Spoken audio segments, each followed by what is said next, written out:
Hi, my name is Mark. I'm here to talk to you about the homeless situation and what happened with me.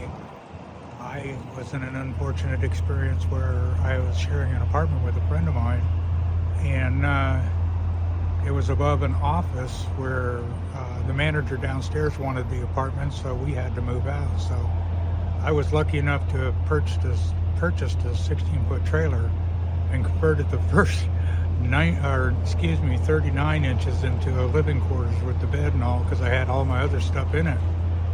And I was homeless for 4 months. I lived on the street for a couple of weeks, and then I had a lady from the City of Vancouver Housing Authority stop by one time. I saw her walking down the sidewalk.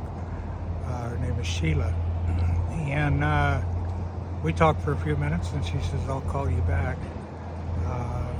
And she called me back and said, be ready to move in by 4 o'clock to Safe Park.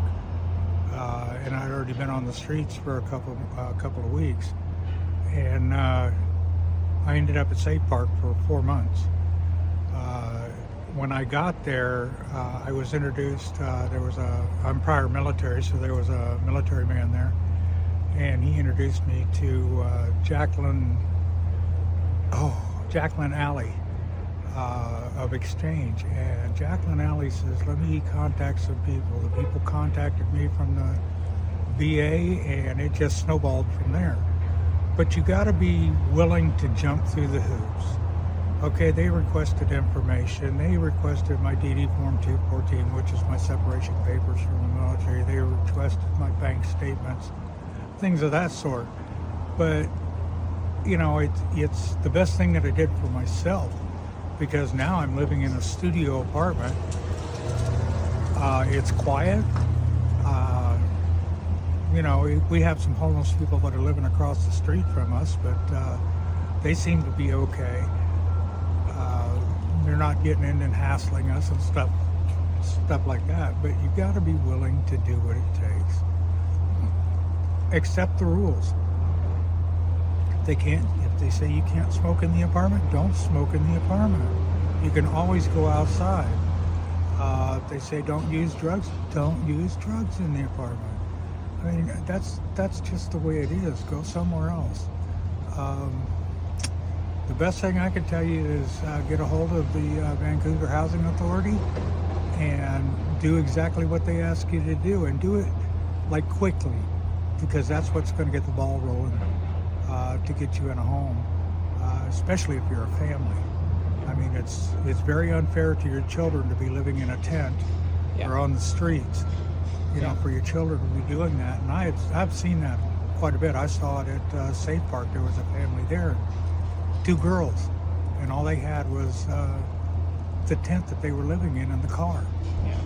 And you know, it was very unfortunate. Of course, everybody at Safe Park kind of gathered the children in and you know, took care of them, not so much babysitting as looking out after them.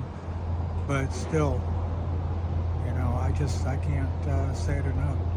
Do what you need to do to get off the streets and not be homeless. Awesome. Mark, thank you so much for sharing your story with us. You bet. Thank you. Yeah, you know, what I've seen is people that are taken off the streets aren't really interested in following rules, and when it's free, they just do whatever they want to do. The eviction rate it can take up to a year to evict some of those people out of the place, and then next thing you know, the landlord's there with a destroyed apartment or home, as the case may be. Man, I'm sorry, I don't have all the answers, but I know if they could set up land to have the homeless people move in on a big plot of land and do just like they did back in the 30s when all the people came from out east. Well, how did these towns start? They started with people that were in tents. Do you think it's the accountability part? I think it is a lot of it, the accountability part. I mean, they just don't want to live by anybody's rules but their own. And that's sad, because this is life. You have rules. You know? Or you end up in jails or prison.